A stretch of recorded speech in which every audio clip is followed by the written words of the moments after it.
उपस्थित इथे सर्व रसिक श्रोत्यांनो आणि माझ्या बालकुमार मित्रांनो, सगळ्यांना माझा सस्नेह नमस्कार। आज आम्ही प्रताप विद्या मंदिराचे विद्यार्थिनी आपल्यासमोर अभिवाचन सादर करणार आहोत। अभिवाचनाचं नाव आहे लाल गाडी आणि लेखक आहेत वसीम बारीमळे। मामाच्या गावाला जायचं म्हटलं की 6वीचा तन्वीर लाया फुटाव्यात तसा टनाटना उड्या मारू लागेल, कारण मामाचं गाव म्हटलं म्हणजे भैरवनाथची यात्रा, आणि यात्रा म्हटलं की तुफान मजा। ही मोठी गर्दी, मोठाले पाळणे, शेव चिवडा, रेवडी आणि जिलेबीची दुकाने, रस्त्यावर असलेली प्लास्टिकची खेळणी, नव्या कपड्यांची ताडपत्री दुकाने, यासोबतच जादूचे खेळ आणि यात्रेचे मोठे आकर्षण म्हणजे मौत का कुवा। दुपारचे जेवण मामाचा हात धरून जे यात्रेत जायचे ते पार रात्रीच्या जेवणालाच घरी परत यायचे, असा तन्वीरचा दिनक्रम असे। पण यावेळी यात्रेच्या 1 आठवडा आधीच मामाच्या गावी चला अशी भुनभुन तन्वीरनं आईपाशी लावली होती। चल तो फिर जाएंगे। अरे इतने जल्दी जाके क्या करने का है? ऊपर से तू बहुत सताता बाबा, बिल्कुल सुनता नहीं। अब सुनूंगा, पक्का सुनूंगा, सब सुनूंगा, अजिबात त्रास देणार नाही, तुझं सगळं ऐकेन, अशा शब्दाखात तन्वीर आईच्या मागे घरभर शेपट्याप्रमाणे फिरू लागला। पण क्या काम क्या है तेरा उधर? आईनं मुद्दाम डिवचून विचारलं। लाल गाडी। तन्वीरनं हातावेत फेकले आणि किंचाळून नाचू लागला। तन्वीरच्या मामाच्या अंगणात एक जुनी गाडी उभी होती, 1935 सालची, शेवरोले मोटर कंपनीची। तन्वीरच्या मामाच्या आजोबांनी ते 1960 साली घेतली होती। मामाचं एक गॅरेज होतं, केजीएन गॅरेज। अख्ख्या तालुक्यात तन्वीरचा मामा प्रसिद्ध मोटार मेकॅनिक होता। दूरहून लोक आपली 4 चाकी गाडी घेऊन दुरुस्तीसाठी मामाकडे येत। यंदा मामाने ठरवलं की या वर्षी भैरवनाथ आपल्या गाडीत बसणार, त्यासाठी हिला चालू करायची।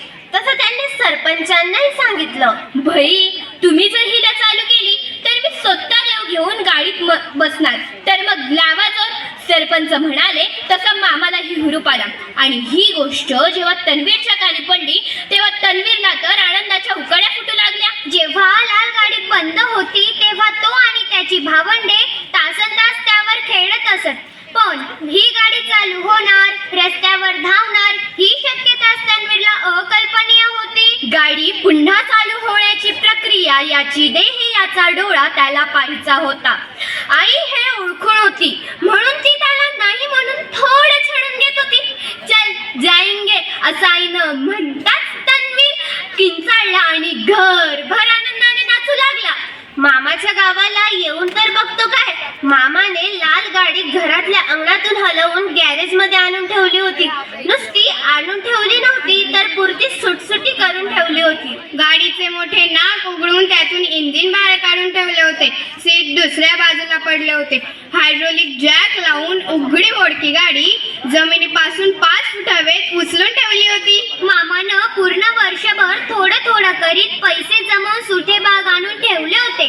जिथं पैसे कमी पडले तिथं सरपंचांनी त्याला यात्रा कमिटी फंडातून मदत दिली होती। अब्बी मज्जा देखतो नुसती, कैसी चालू करता 8 दिन में। वाचून सगळं आश्चर्याने बघणाऱ्या तन्वीरच्या डोक्यावरून हात फिरवत मामा म्हणाला, आणि खरोखर बघता मामानं 8 दिवसात गाडी जोडत आणली।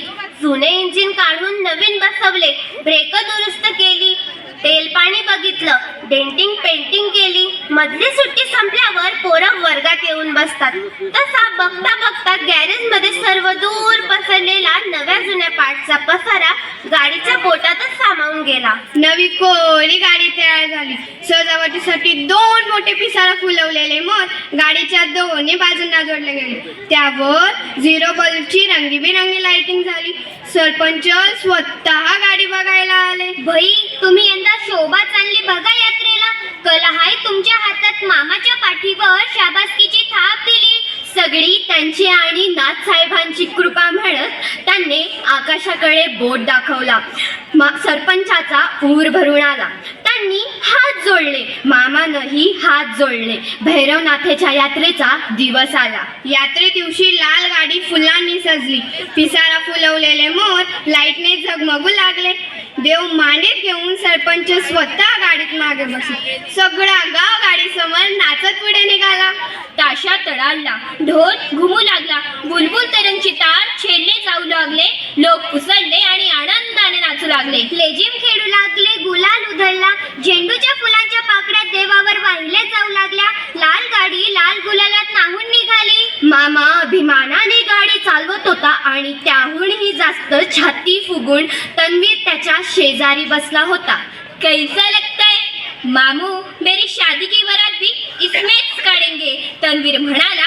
तसा मामा जोर जोरात हसला, पण तन्वीर भानावर नव्हता. नकशी खांत गुलालात, ढोल ताशाच्या नादात आणि झेंडूच्या पिवळ्या पाकड्यात तो हरवून गेला होता. धन्यवाद.